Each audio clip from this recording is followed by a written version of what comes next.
Welcome to Blue Grit Radio, the podcast that explores making better cops for a better community. I'm your host, Eric Tung. I've been an active police officer since 2007.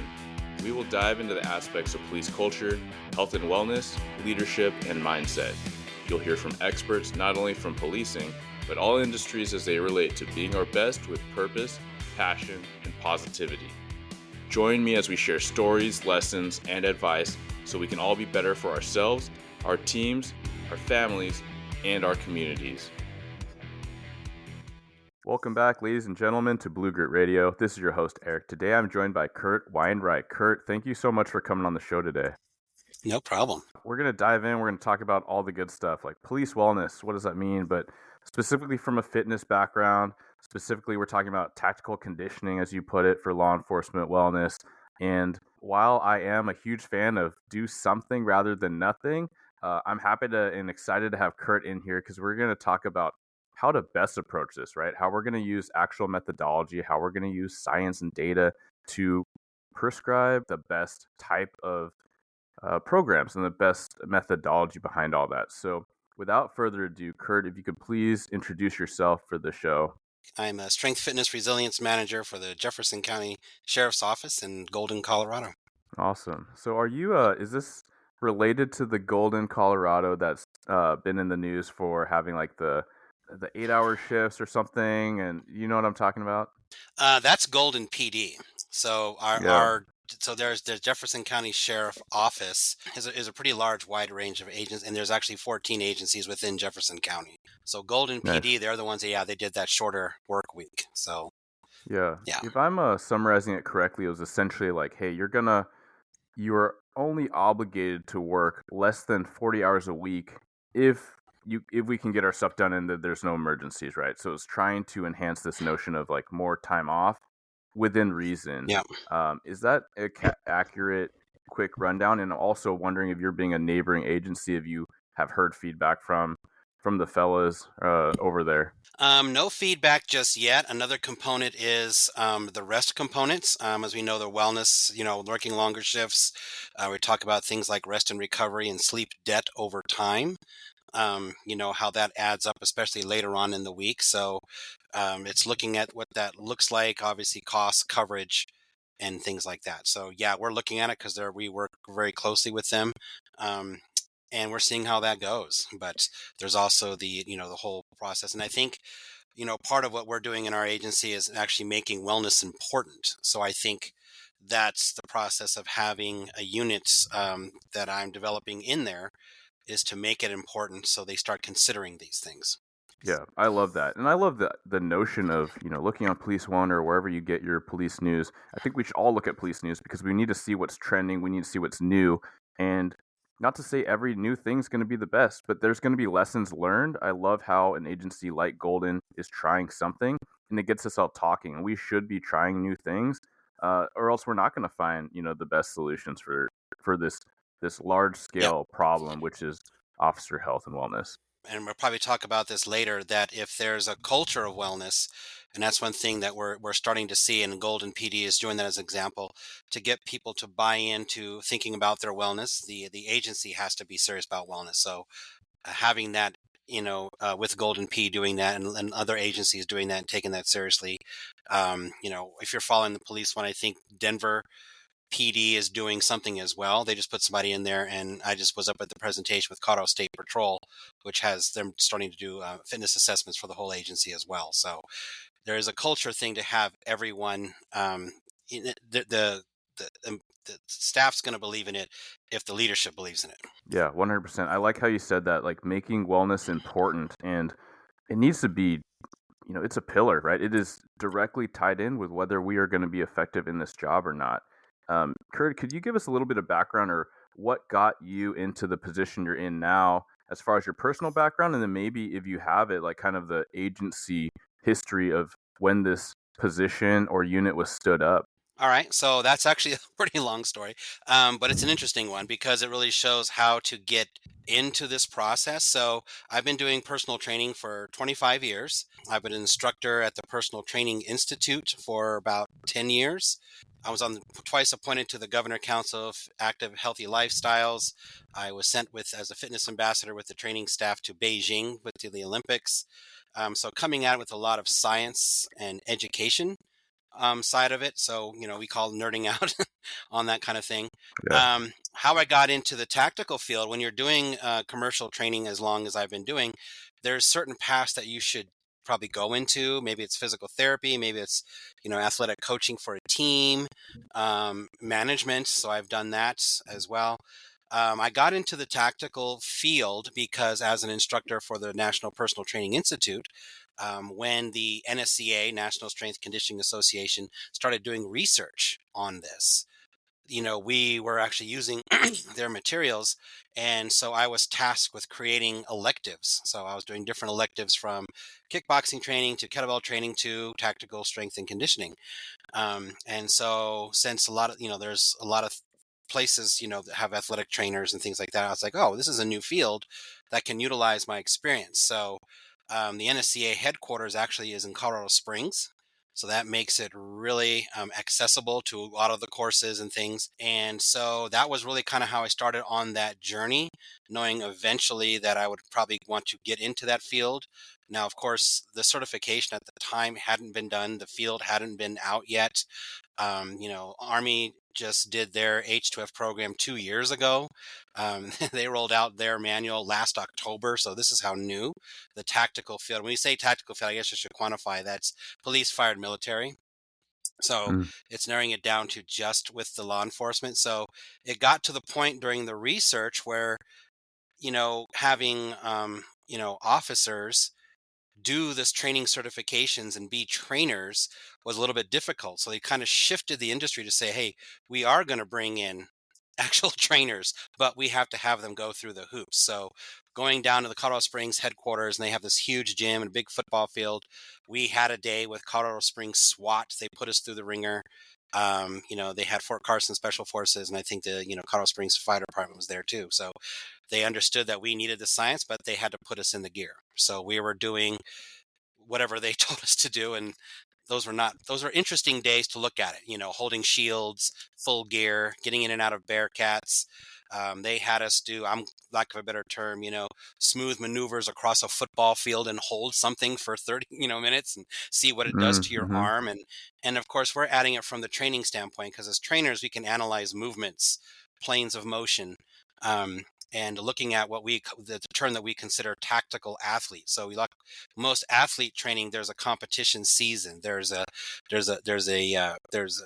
date that they can train for. Yeah. So law enforcement doesn't have that. So it's looking at the real science behind, if someone's getting out of a patrol car to chase someone, do they warm up and stretch before they jump a fence? And what does this gear weigh? So this is all research, breaching a door, all these things. So as trainers, we can analyze that motion. And so then they created the certification for it. I've actually done a couple certifications for specifically tactical training. And then during that time, up in Arvada, which is really close to Golden, as I'm still working at a commercial gym at this time, and I started getting a lot of first responder clients that were paying me sessions, the regular sessions rate. So we had people from Boulder PD, Jefferson County Sheriff's Office, and I actually live in Aurora, which is actually east. So I was helping out. I got friends, because I have a lot of friends of mine that are trainers that are in, like, fire seems to have done a lot better job early with a lot of the fitness stuff. Military just started it. Mm-hmm. Police is just now starting to get into it. So even the trainers that were involved in the fitness, they were maybe doing kettlebell stuff for the weekend, or maybe, group X or boot camp workouts 2 or 3 times a week. There's really no programming internally. And in talking with people doing the research on my certifications, it was, there's always this consensus of, well, we already have a wellness program. So now it's separating it from a county wellness to an actual movement and fitness and wellness. So talking to all those people, and training them just as one-on-one clients. So I saw a need there because they're actually paying me trainer rates. They say, hey, I need to do this. My academy expects me to do this. This is sore Mm-hmm. from this. One of my clients was our now current sheriff, and she was a client of mine for 8 years, Sheriff Marinelli. and I actually rehabbed her through a lot of things and got her fit for what she was doing for her job. She was a lieutenant when she was training with me, and she saw me kind of peddling my wares everywhere. She's like, forget that. When we get you, she put in for her election campaign, I'm going to utilize you for my campaign to show that we are going to make changes and put a wellness center in there. And that's really how Nice. my foot got in the door. Now, obviously, there's hoops still. So I brought in, there's a lot of tools to help agencies create that organizational process. So I've been doing a lot of Zoom calls helping other agencies, but there are tools available with in conjunction with the certifications to show how you can go in and make that presentation and that proposal, organizational charts. How big's your agency? Do you have a contract trainer? Do you have an on-site trainer? Do you have group X training? What does your academy do? What does that look like? So going in there Mm-hmm. with that knowledge, as a trainer, we're able to actually create that proposal. And I was part of that campaign, and she got elected. And this is her biggest agenda, was to say, we're creating a wellness unit. And then going in with the organizational side of it, with the fitness management side, because I didn't just turn in a resume, because obviously the county has no idea what this position is. So we created job descriptions, and they changed my position for just being an on-site trainer to becoming a wellness manager, because I came in with the organizational framework. This is how you fit it into wellness. And then I went in there and we created a wellness unit that has myself handling the fitness, post-rehabilitative therapy, nutrition. I do percussion gun therapy. We're adding in academy assessments, what those workouts look like. In my suite right next door, my office, we have on-site chaplaincy, and we have a peer support team. So my big goal on that was to have everything on site, that you're not going to go have a phone number. You're going to talk to somebody. There's going to be rooms. We have white noise barriers in a room so they can come down within the agency. I have a huge suite centralized, and we have it manned by peer support chaplaincy and myself, which handles a lot of the training, education, and one-on-one training. So officer training. So like I said, tacticals, police, fire, military. Now it's specifically to officer training. And then for myself, the interesting thing was going into it from a training standpoint, because again, I get all the sciencey, so I'm a licensed sports nutritionist. I'm adding that in there. Mm. I have an in-body scanner in there to really do, it's not just for body fat percentage, but also with calories and muscular imbalances. I've already meant presentations with leadership and even citizens, so they can get a buy-in, to get involved. And we just got the research to change the vests, to get the belts to the vests. So it's interesting that on their own they Oh say, "Oh yeah. yeah, we had some officers try that, and it feels good." But now to have a trainer go in there and say, "Yeah, here's the stats on back injuries. Here's the stats on muscle strains and pulls. Here's the," that's a whole nother Yeah. conversation. So we just got the funding for that, and we're going to spend another 2 years rolling out that. So it's making the wellness important. And like I said, for me, the big thing was adding it into the other aspects of psychology, peer support, suicide prevention. My center, when I say a suite, it's a nice little lobby with 4 adjoining offices and conference rooms and stuff. But we're also a centralized area, because we have 14 agencies that we do that area is used for officer involved shootings and critical incidents as well, because we have everything right there. So it's like you have somewhere in the Yeah. conference room, someone peer support, someone, and then usually I get kicked out of my office because the lawyers want it. So Yeah. yeah, so it's interesting to put all of that together and have it be a nice resource center, to really promote wellness. I love that, man. Yeah, that's a great crash course. You did cover a lot of ground, and I'm just gonna dive back in and hit on some points and ask you some follow-up because, yeah, like there's so much value in that from people that heard that. I'm curious, from your background when you did go in through the ringer, as it were, with the team, and you're accustomed to the gear. I think that's so huge, Right, right? So, kudos to you and the team and the department for recognizing, hey, like there needs to be a cultural relevancy, there needs to be a right. cultural competency so you're not just going in blind, from like civilian life. And that's true. We know and we socialize that's true for mental health professionals. And that's absolutely like case in point. Like that's fantastic from a physical training and nutritional, like, you learn about the job so you see what the demands truly are. Um, what were one of your maybe like does anything stand out as far as when you were putting the gear on and carrying the shield, like was there anything surprising to you or anything where you're like, man, immediately I want to address this type of thing with officers? I think the biggest thing is, I think Well, first of all, there's an impression, and it's usually from probably the media, that all law enforcement agencies have gyms and boxing rings and LED screens, and everyone looks like everyone's on SWAT, and you're like, no. And that's a reality. That's not dogging on anybody. That's just a physical stat that we start to look at. And Yeah. then I think it's easy to, and I learned this from, I have a strong background in, competitive martial arts and stuff like that too. And so when you actually analyze the movements and what we would call a multiplanar standpoint, and again, to nerd out on it, multiplanar unilateral resistance, you know, um, I'll probably shoot you over. There's part of my presentation is this picture that it has me with the shield, with the gun, with the backpack, with God knows what's in it. Mm. Yeah. Saying, Yeah. yeah, now start going over barriers, now start on this. So, but I Mm-hmm. think it's just accepted as the job in law enforcement, and this, if you don't do it, you don't feel it.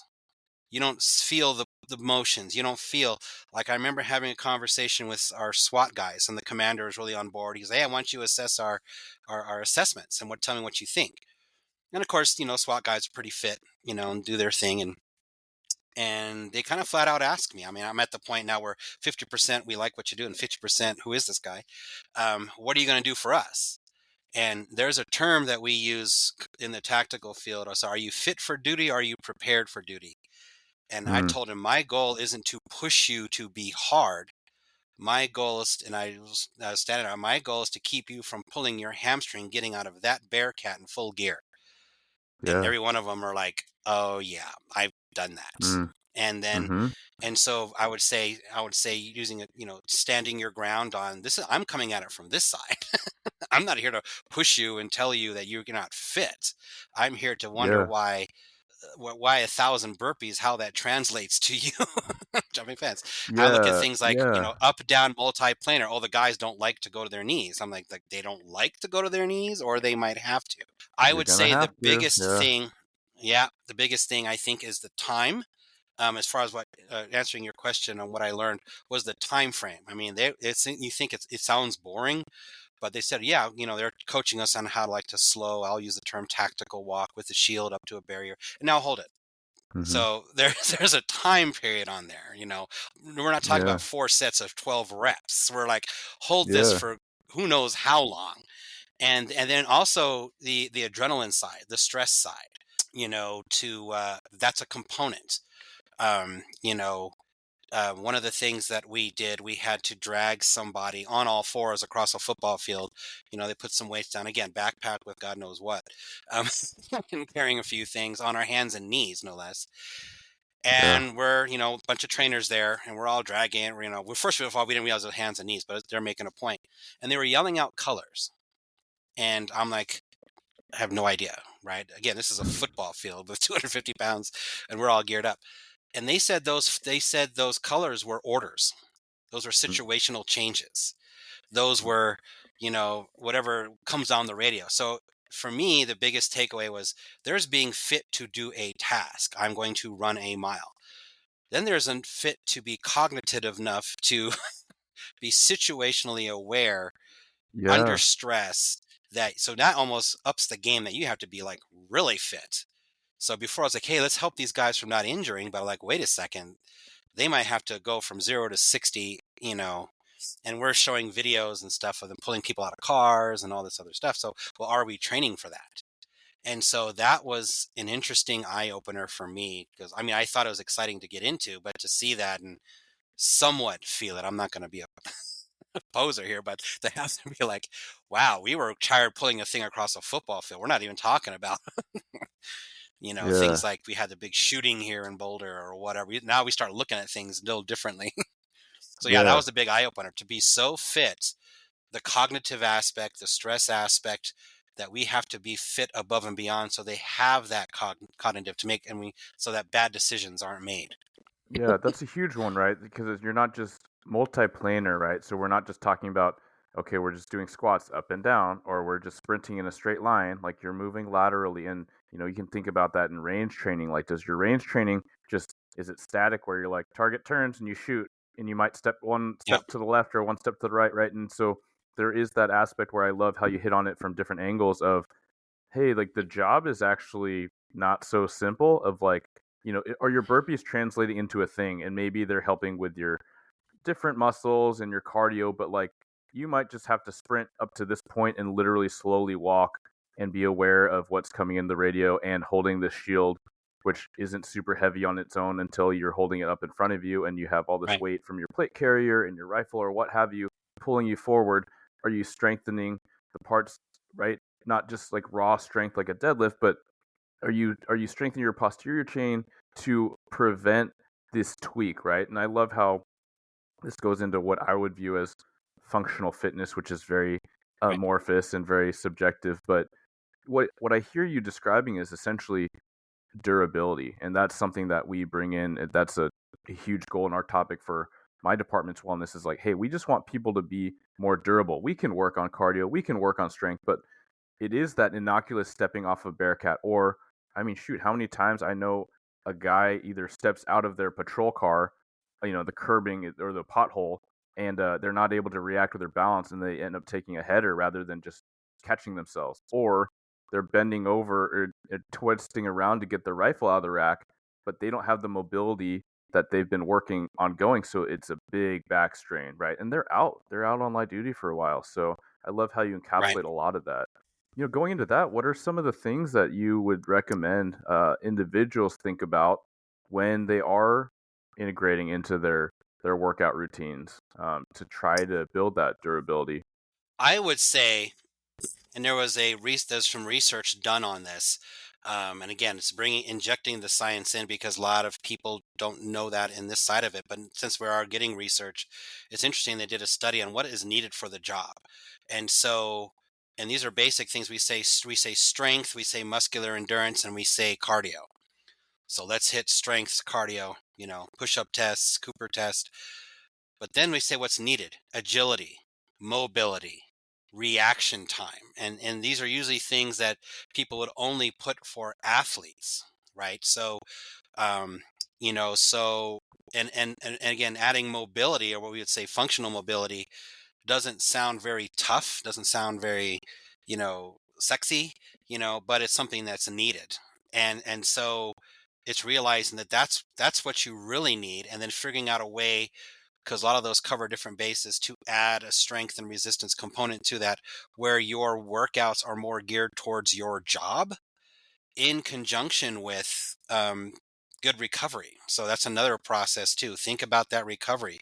I'm working with the workman's comp now with our agency, and an eye opener there was like, yeah, about 90% of workman's comp cases are adding weight loss and nutrition because it's stress to the joints. Doing the in-body scan, people utilize that just for, body fat percentage. Obviously, I use it for nutrition for the exact resting metabolic rate for your calories from skeletal muscle. But what it also shows you in muscular imbalances. So if you ever done an in-body scan, there's a chart on there that shows how much muscle do you have to hold up your own structure. So, for example, a lot of these guys, they're coming in, they have like their upper bodies in the 90 to 100% range, their lower bodies in the 75% range. Well, Mm, why is that? Well, we do a lot of cardio, we do a lot of running. Well, now I'm looking at it, you don't have enough muscle to hold up your own structure. And now we're going to add 50 pounds of gear. And then now you're running. So there's a percentage that's on the knees, ankles, hips, back. So yeah, now it's a science conversation on, let's work on strength, muscle building. So it's really figuring that out. So then you start to say, how do we do these workouts based on what we need to do? And right now, going into these processes is finding out what those injuries really are. So now, having been there for a while, and it's really what's funny to me is it's the same stuff that I saw in the commercial training. Shoulder, back, knee, pick one. Hi, there's nothing wrong with me during a fitness assessment. Uh-huh, pick one. Well, I yeah, have this shoulder thing. Okay. So it's adding that mobility and agility because that's where injuries are happening. You talk about having a heavy deadlift. The injuries in your back aren't from the lift, the concentric motion. The injuries happen on the eccentric, putting it down. And yeah. and that's what people realize, the science of what they're doing and what to train for. Um, And then, like, so when I incorporate stuff in the gym, I'm putting in Bosu balls, Eric's pads, TRXs, you know, increased mass Mm-hmm. mobility training. Um, and so I think that needs to be added in there, as well as creating and maintaining a fitness foundation. I know I've seen you do that on your social media. You're working out on your shifts and push-ups outside your car. It's creating that culture. You have to maintain it. So you Yeah. can also go overboard too. I see some guys that are in the gym every day and still getting injured. So now, how are you doing the rest and what we would call, the undulating periodization, where you have a middle day, high day, low day, flexibility day, cardio day? How do you mix that up so you're not killing yourself every day? And that's Yeah. where some looking at the program itself. Well, we have a CrossFit instructor, or we have boot camps all the time. Well, those are great. Um, but you start to look at, is there a way to make that better manageable to alleviate Mm-hmm. some of these injuries while still getting the intensity you want? And I have to Yeah. also add in too a big underlying thing in the academies, where the academy workouts, and that's one of the things I just, like I said, did a leadership review on why we need to look at those. That's usually a starting point of fitness, and I'm talking to the instructors, and they're pushing them for a reason, and I understand what they're doing, is especially with the stress and cognition. I just added the words functional and non-injured. Because Yeah. now there are stats on attrition rates, what percentages of people that end up going to the hospital in the first 4 weeks, are getting injured, or they're already on light duty through the academy. So, Mm-hmm. we can't do that. But again, I'm coming at it from a trainer, Yeah. sciencey No, nerd but kind of that's thing. So in my world, I'd love to have 15 minutes of mobility training before each class. That probably will not happen. So it's mm-hmm. finding But tools to yeah, utilize.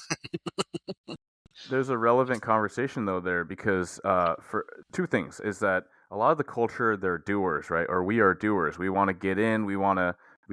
I mean, we want the endorphins. We want the dopamine of like achieving, and that's what brought us into the job in a lot of ways. So in some ways, we want to hit it hard. We want to do 2 a days. We want to max our deadlift. Like I talked with Scott Howell, shout out Ironsight podcast, but like about how for a long time, once I found confidence in the deadlift, it was a rush, right, to see your numbers go up and up, and then I'm a duty officer like on the street, and I'm not even competing in powerlifting, but I'm pushing up to 530, and like why, and like every time looking back, I'm like, man, that was so dumb. Like no regrets. Like I learned a lot about myself and what I was capable of by just embracing that grind, chasing that fun hobby, but it was a hobby, and it was putting things out of order where I literally in a recent move like I sold a lot of my weights, so then it creates this limitation to what I can actually do, kind of dampen my ego or limit it. But I love how you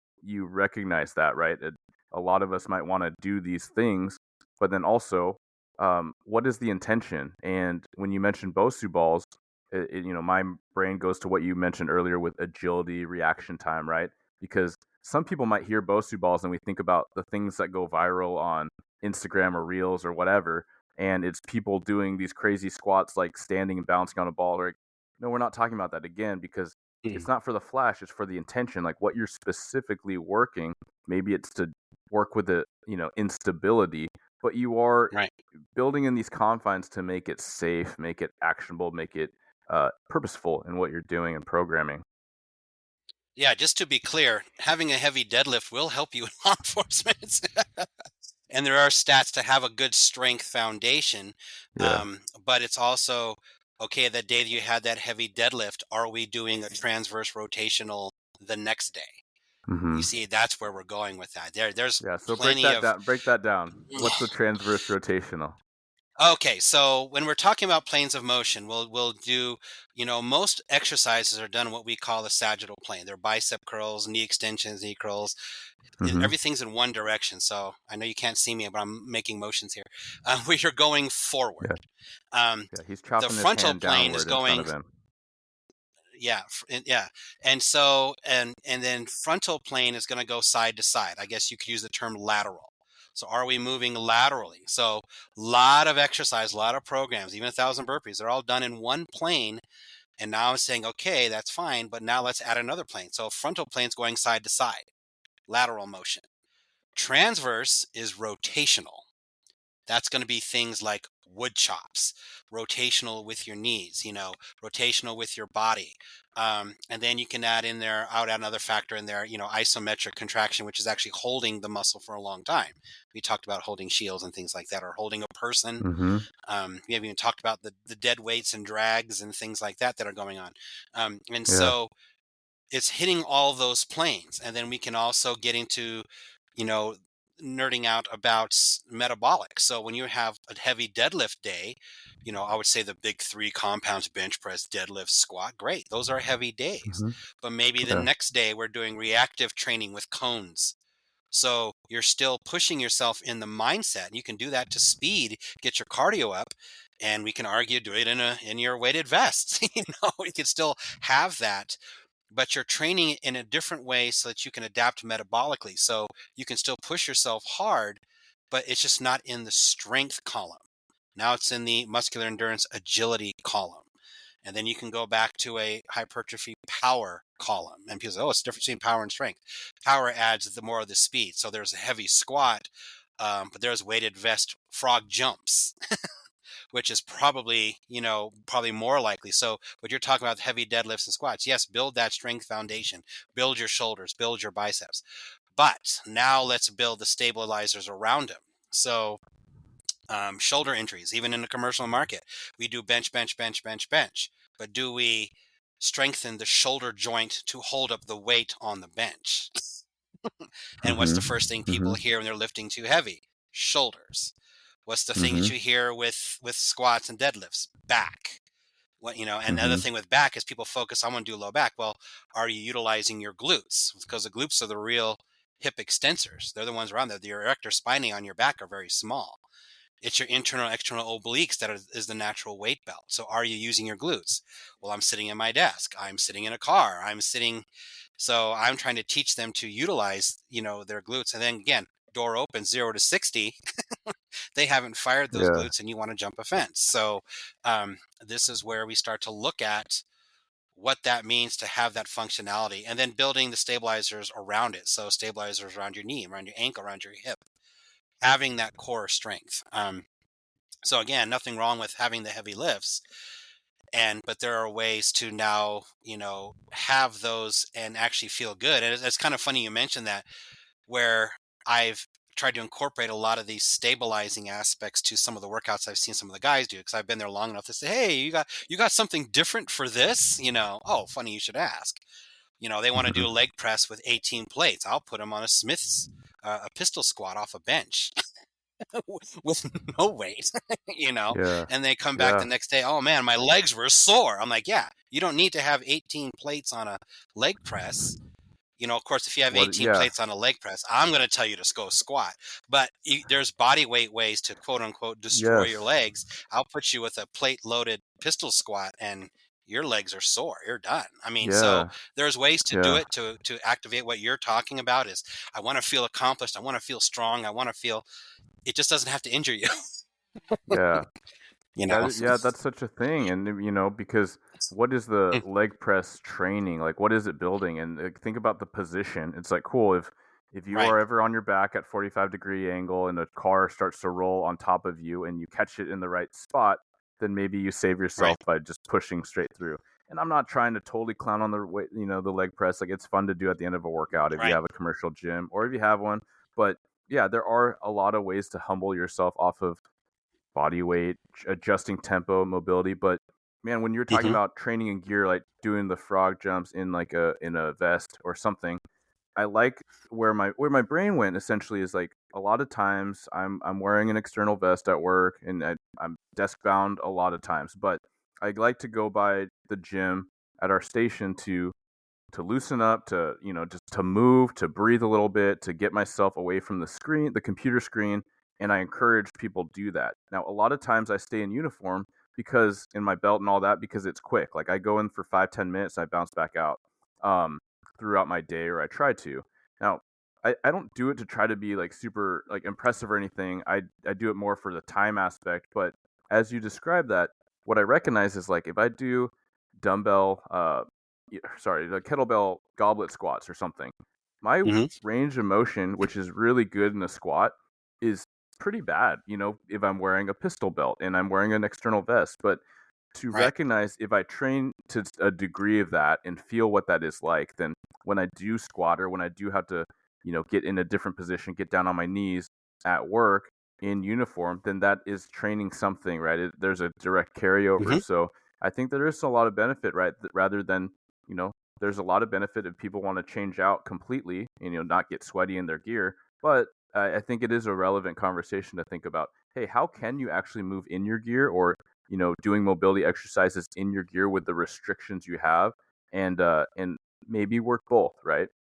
And then have it incorporated in. Like I have, like you said, I have a lot of guys down there. We've increased the culture, and yeah, they come down and unload the belts and unload their jackets, usually wearing like a black Under Armour shirt or something underneath, and they Hmm. just bang out some stuff. That's all I ask. Let's just do something, Yeah, I love it. I you love know. this. Yeah, yeah. As you and I recognize like you're speaking at a level where I can grasp some of it, right? Because I have a basic certification in strength conditioning. But Right. for a lot of listeners, they're gonna be like, "Man, Kurt is like on another level," which is awesome because it shows what we can work toward, and shows your organizational and your scientific background.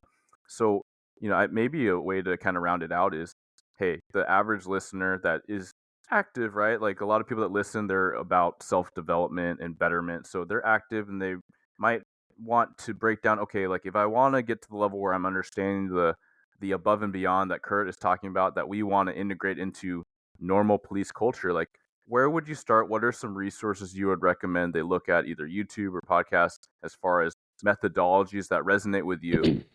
I guess there's a couple directions, and is this where I insert the disclaimer that I'm not being paid by anybody?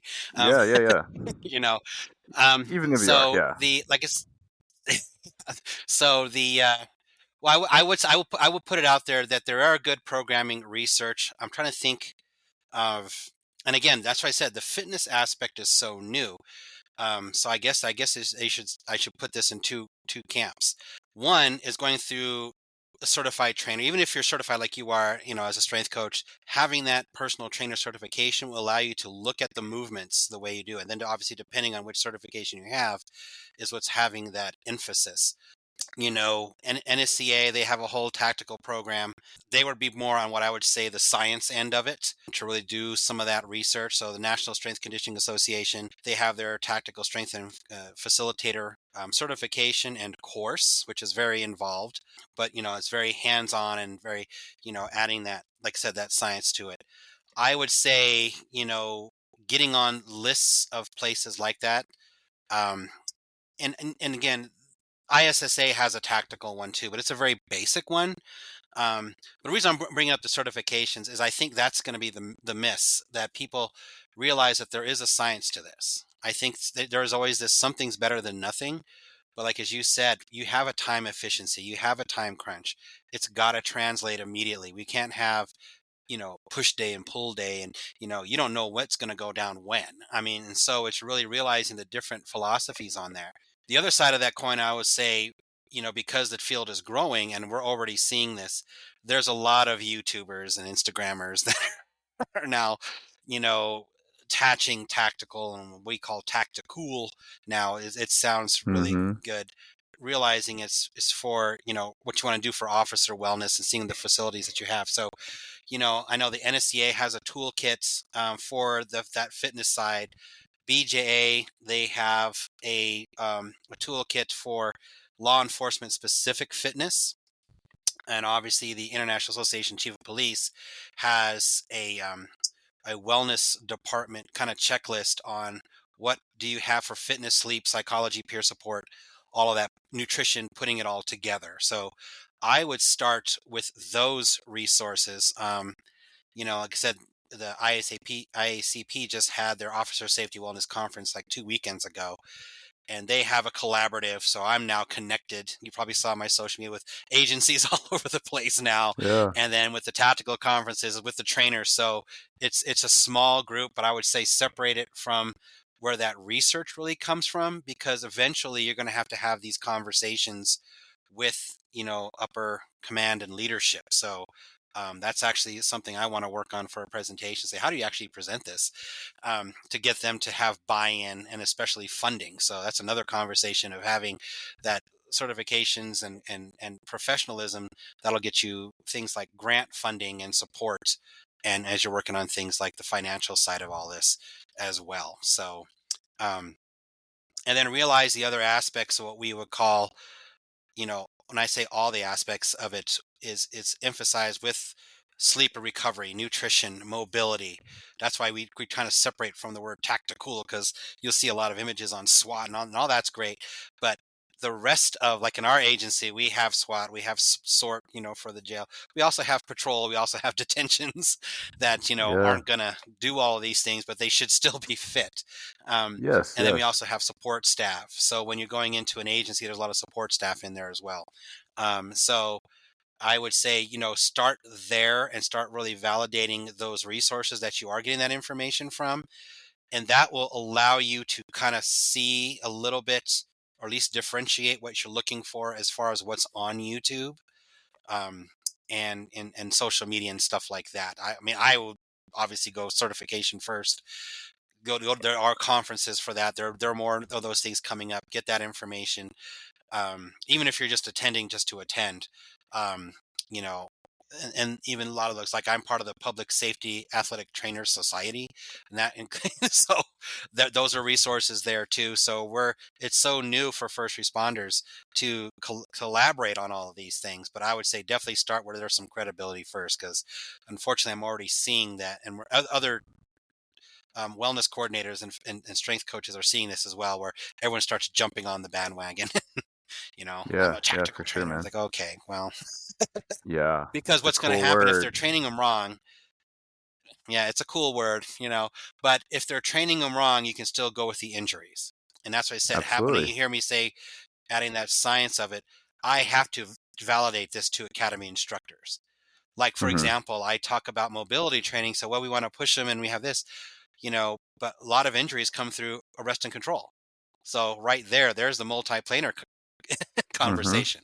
You're Yeah. Yeah. running a Yeah. lot, but they're getting injured in rest and control. So Yeah. let's Yeah. talk about that, right? And Yeah. so, and being able to add that science to it, and then and obviously, I know what you're doing, and podcasts like yourself, and obviously LinkedIn, is getting connected with those with professionals. So having the right people to follow. And that's where I'd get that information. I'd be a little, and then if they have YouTube or websites or something, I would go from there. But I would say right now, I think we're all tippy toeing on making sure that, you know, I mean, the other end of the spectrum too, there's like really cool Navy SEAL stuff you can look at too. It's like, yeah, like, well, let's look at Hmm. all of it as a full spectrum of what your department needs. And then, and we realize that you're going to have to make this presentation to leadership and also change the culture in your department. So again, a patrol guy might not be inspired by a Navy SEAL trainer. Maybe, I don't know. Yeah. Yeah. Let's just make sure that we're not just doing the highest intensity thing with a vest on to make it Right? look cool, right? Let's make sure it makes sense. Yeah. Well, fantastic, Kurt. If you're up for it, I kind of want to just try some like quick fire thing, just a little Okay. fun thing, like little opinions. So, what is your favorite Okay. lift? My favorite lift actually is the deadlift. Believe it or All not. right. Um, Yeah, I love it. and here's the thing. I think I just I think I would say that's probably the first one, only because it works every muscle in your body. And Hmm. I grew up on a farm, so it's really applicable. And like you Oh said, yeah, you man. feel successful Farmer at it. You're Teddy. like, okay, Yeah. okay, we're doing wheelbarrows, we're doing. So I would say cognitively. Outside of that, I'd probably say the next one. I mean, because I've got a few certifications in kettlebells and stuff. Turkish get-ups are great. I All think are right. very Yeah. applicable. Kettlebell training, very multiplanar, um, and you can add a lot of strength, power, and endurance components to it. So Yeah. I utilize those quite a bit. Good. Nice. You cheated. You cheated, but maybe this goes into the next question. I was going to say, if an individual or an agency has to pick like one type of equipment, what would it be? And would that be your answer? I probably would say kettlebell for knowing now what I know about portability and budgets. Yeah. A TRX I would throw in there too as probably a Mm. minimal cost. And then yes, you can still do a lot with a set of dumbbells and a bench and things like that. I think it's more the modalities of it. Yeah, I love it. And Uh, even like there's you can buy a set of rings, right, and like a bunch of like ring Mhm. straps, and kind of like a budget TRX, for what it is. Love that. Is what's your favorite form of cardio? My favorite form of cardio is boxing training, boxing and kickboxing. I was been doing 30 years of martial arts training. I actually competed with the U.S. national stick fighting team in Filipino martial arts and world champion a couple times on that. Nice. So it's hard for me to do treadmill cardio. And again, what I know with the multiplanar and what you're going to really get into. So that's what I tell my clients, what's your best cardio? One that you're going to do and that you're really going Mm-hmm. to push yourself. We live close to mountains, so I'll do a lot of hiking and trail and rucking and stuff like that as well. Nice. But yeah, my favorite's going to be the cardio fitness, which makes things interesting. You talk about the stick fighting is when I'm in there with their baton training. And so Oh, it's teaching them the little things. So I'm in that lane. There's a lane for me as well with fitness, but also with the martial arts. You're not training people to fight with sticks. I can yeah. teach them a few Less so, things less to so. make them a Yeah. little efficient at it. Yeah, but we're not Yeah. teaching There you people to go. put beat downs on people. you know. Yeah, it's not effective anymore. Fantastic. So the last question will be, nutrition wise, if you could add or remove something from just about everyone, if this is like the one thing you could do or influence in people's diets, what would it be? Remove is a tough word in nutrition. I would say add. Here's the thing. If I was to write a book on nutrition, it'd have 2 pages. Everything that you eat, ask yourself, what am I doing with this in the next 3 hours? Mm. Page 2, is this helping me with my goals? Dude, I love it. I love it. So if you're going to McDonald's, and I know it's convenience and things like that, what on the menu, what's going to help me with my goals? Can we change the fries for apple dippers? Can we get a grilled chicken sandwich? Can you start shaving off make little, we call them better bad choices. But Mm-hmm. really ask yourself, what am I doing with this? What am I doing this in the next 3 hours? And nutrition is like a huge thing for law enforcement. I actually brought in some supplement companies that just portability. I mean, I can go in there and say grilled chicken breast, brown rice, broccoli all day long. It's going to be portability and convenience. Mm-hmm. And the other Yeah, thing is convenience. really adding the workout nutrition. I actually had during one of the SWAT testing, they have a paramedic that goes on, follows them around. He goes, "Oh yeah, you're here to assess this. Can you tell these guys to eat breakfast first and not just scarf down a Red Bull before their test?" I mean, so you start to see Red that Bull and like a culture. muffin. Yeah. Yeah. I'm like, wow, you could really be doing something really good with your fitness and really teaching that nutrition. It's funny you mentioned that. Something I'll just add in. My gym is funded by the vending machines. What's It's in a those funny vending story machines because I'm though? at Yeah, we could choose what's in there. exactly, and so I've changed a lot of the snacks, and my next move is to change in with the distributor all of the drinks.